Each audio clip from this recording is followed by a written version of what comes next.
नमस्कार किसान भाइयों। तो आज बात करेंगे हम चने की वैज्ञानिक खेती के बारे में, या फिर वैज्ञानिक कहो या आधुनिक खेती।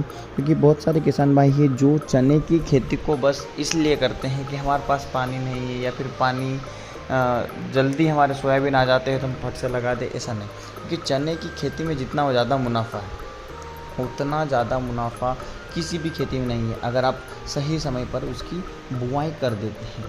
तो अगर आपके पास पानी कम है और जल्दी की अपनी चने की खेती अगर आप कर रहे हैं तो आप इस तरह से खेती कर सकते हैं। ये एक वैज्ञानिक तरीका है जो मैं आपको बताने जा रहा हूँ। सबसे पहले हम बात कर लेते हैं यहाँ पर हम चने की जो कुछ उन्नत प्रजातियाँ हैं उसके बारे में आज पूरी जानकारी दूंगा मैं आपको, शुरू से लगाकर आखिर तक। तो उन्नत प्रजातियाँ की बात करें तो JGK1, JGK2 हो गई, JGK3 हो गई, जो 2007 से चली आ रही है तब से मैं बात कर रहा हूँ। और बाकी रही बात उत्पादन की, तो आपके इलाके में जिस वैरायटी का उत्पादन सबसे ज़्यादा मिलता है आप वही लगाएं।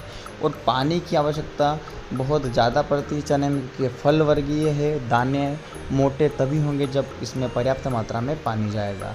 और जो बहुत पुरानी चली आती हुई जो प्रजाति हो, JG 375 है, 74 है, 218 है, ये बहुत पुरानी है, लेकिन अभी बहुत सारी मॉडिफाई होकर आ चुकी है। अब हम बात करें कि चलो ये तो हो गया वैरायटी की, जो आप कोई सी भी ले लेंगे जो आपके इलाके में है। लेकिन बीज उपचार, उकटा रोग हो गया, जड़ का सड़न रोग हो गया, इन सब से बचने के लिए हमें क्या करना है? तो रोग नियंत्रण है तो हमें क्या करना है? बीजों का उपचार करना है। तो बीजों के उपचार के लिए हमें क्या करना है? 2 ग्राम थायरम, 1 ग्राम कार्बेंडाजिम, दोनों के मिश्रण को प्रति किलो जो बीज है उसको उपचारित करना है। कितना? 2 ग्राम थायरम लगेगा, 1 ग्राम कार्बेंडाजिम लगेगा, प्रति किलो बीज की बात हो रही है। दूसरा अगर हम नया तरीका, तो बीटावेक्स 2 ग्राम पर किलो से उपचारित कर सकते हैं। ये तो हो गया हमारा रोग नियंत्रण। एक और आता है कीट नियंत्रण। कीट नियंत्रण के लिए क्या है? थायोमेथाक्सोम 70 WP 3 ग्राम प्रति किलो बीज की दर से उपचारित करना, ये कीट नियंत्रण के लिए है। ये प्राथमिकता है। अगर हम ये चीज़ पहले कर लेंगे तो हमारा जो उत्पादन का रेशो रहेगा पौधे का, या फिर जो हमारा दाने हैं उनके अंकुरित होने का, तो वो बढ़ जाएगा। तो आप समझ गए रोग नियंत्रण और कीट नियंत्रण। उसके बाद बीज उपचार तो हमारा यहाँ पर हो गया। अब बीज उपचार की हम बात करें, अब जैविक बीज उपचार की अगर हम बात करें तो क्योंकि जैविक बीज उपचार भी आप कर सकते हैं। तो 100 ग्राम गुड़ का आधा लीटर पानी में घोल बनाएं, उस घोल को गुनगुना करें, मतलब थोड़ा सा गर्म करें, फिर उसे ठंडा कर 1 पैकेट राइजोबियम कल्चर उसके अंदर मिला दें। ठीक है। उसके बाद घोल के बीज के ऊपर समान रूप से छिड़क दें। जो भी बीज है उसके ऊपर अपन को छिड़क देना है, फिर धीरे धीरे हाथ से मिलाना है ताकि बीज के ऊपर का जो कल्चर है वो अच्छी तरह से चिपक जाए। अब उसके बाद क्या होंगे कि जो उपचारित बीज हो जाएंगे उसको थोड़े समय के लिए हमें यहाँ पर छाँव में रख देना है, और इस तरह हमारे यहाँ पर एक कल्चर तैयार हो जाता है।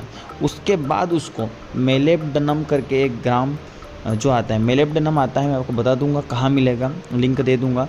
वो 1 ग्राम प्रति किलो के दर से उपचारित करना है। आप देखोगे कि आपको इतना अच्छा उत्पादन मिलना है जितना किसी भी विधि से नहीं मिलना है। ये बहुत बेहतरीन, अभी तक आपको किसी ने नहीं बताया होगा। केवल बीज उपचार बताते हैं रासायनिक तरीके से, लेकिन जैविक तरीके से अगर आप उपचार करेंगे तो आपको बहुत ज़्यादा बेनिफिट होगा। पूरी विधि जो है मैं लिख दूंगा अपने डिस्क्रिप्शन में, वहाँ से आप कॉपी कर सकते हैं। तो ये तो हो गया हमारा उपचार।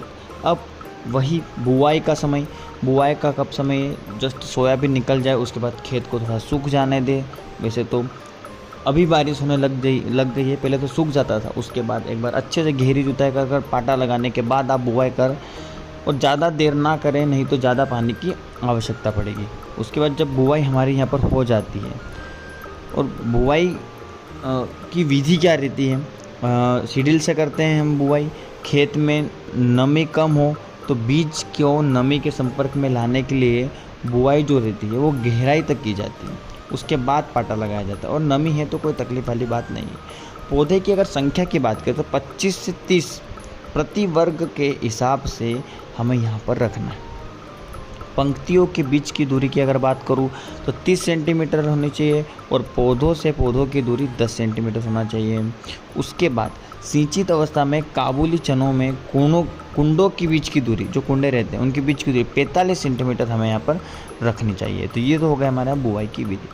अब बीज की दर की बात भी अगर कोई पूछना चाहे कि कितना बीज लगता है, तो जैसे जो हमारे देसी चने हो गए छोटे वाले, उसमें 65 से 75 किलोग्राम, और मध्यम वाले जो हो गए 75 से 80, और काबुली चने की अगर बात करूँ तो 100 किलोग्राम प्रति हेक्टेयर की बात की जा रही है यहाँ पर। उसके दर से हमें यहाँ पर बुवाई करना है। तो ये तो हो गई हमारी बुवाई, उपचार, सिंचाई, सब कुछ। लेकिन खाद एवं उर्वरक जितने महत्वपूर्ण सिंचाई है उतनी ही महत्वपूर्ण खाद एवं उर्वरक है। उर्वरकों का उपयोग मिट्टी परीक्षण के आधार पर किया जाना चाहिए। वो सबसे बेहतरीन होता है कि किस चीज़ की एक्चुअल में हमारे खेत में रिक्वायरमेंट है।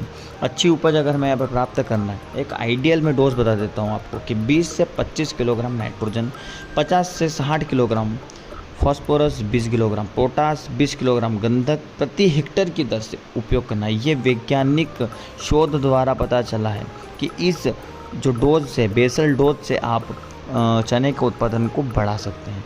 अब ये तो हो गया हमारा उत्पादन। अब आते हैं हमारे यहाँ पर कि प्रमुख रोग जो होता है यहाँ पर उकठा रोग, उसको कैसे नियंत्रित करें और कैसे उसको पहचानें। तो उकठा जो है चना की फसल का प्रमुख रोग है देखा जाए तो। उकठा के जो लक्षण रहते हैं, बुआई के 30 दिन से फली लगने तक दिखाई देने लग जाते हैं हमें यहाँ पर। वो जो पौधा जो रहता है हमारा झुक कर मुरझाने लग जाता है, पीला पड़ने लग जाता है, और जो जड़ है उसमें काली धारियाँ दिखाई देने लग जाती है। किसी ने पेन से जब धारियाँ कर देते हैं ना, ऐसी धारियाँ दिखाई देने लग जाती है। अब उसको नियंत्रण कैसे किया जाए? सबसे बढ़िया मैंने एक बता दिया आपको कि बीज उपचार करें दोनों तरीके से, रासायनिक और जैविक दोनों तरीके से। उसके बाद बहुत सारी ऐसी जातियाँ आने लगी है हमारे पे चने की जो उकठा रोग से पहले से ही नियंत्रित की जाती है, वही उपचारित हुई, उसका उपयोग करें आप।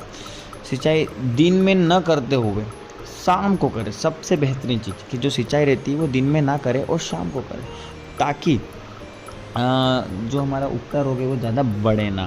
तो ये तो हो गया हमारा नियंत्रण की जो विधि, जो देसी हमने काम करे। अब आती है नियंत्रण करना है अगर हमें यहाँ पर रासायनिक तरीके से, तो उन्हें क्या करना है कि ट्राइकोडर्मा 5 किलोग्राम प्रति हेक्टेयर के हिसाब से 50 किलोग्राम पक्की गोबर की खाद में मिलाकर खेत में डालना है। मैंने 50 किलोग्राम पक्की गोबर खाद इसलिए कहा है क्योंकि रासायनिक और जैविक खाद दोनों मिलकर ही सबसे बेहतरीन रिजल्ट देते हैं।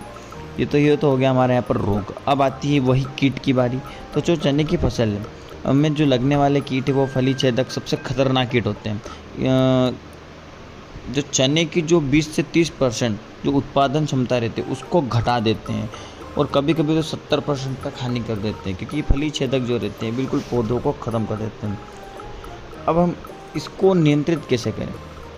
नियंत्रित करने के लिए हमें क्या है कि रासायनिक दवाइयाँ तो बहुत सारी अवेलेबल है, लेकिन उससे कहीं ना कहीं हमारी फसल पर भी असर दिखाई देने को मिलता है। इसलिए केवल उसी दवाई का उपयोग करें जो आपकी उधर ज़्यादा नुकसान न करते हुए उसको नियंत्रित करें अच्छे से, तो वो सबसे बेहतरीन हमारे यहाँ पर रिजल्ट देती है। क्योंकि कीटनाशक हम उपाय करेंगे तो वो कहीं ना कहीं हमारा झटका हमारी फसल पर भी देखने को मिलेगा। इसलिए मैं बोल रहा हूँ कि थोड़ा सा ध्यान रखते हुए ही आप इसका उपयोग करें, ठीक है।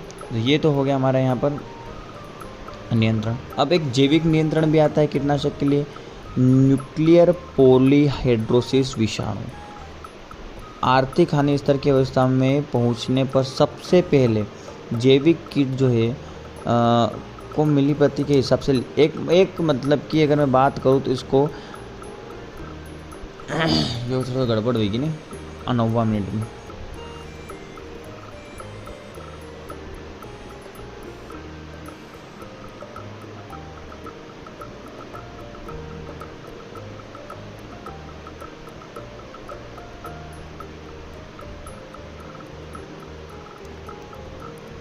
चलिए अब बात कर लेते हैं कि इसको नियंत्रित कैसे किया जाए।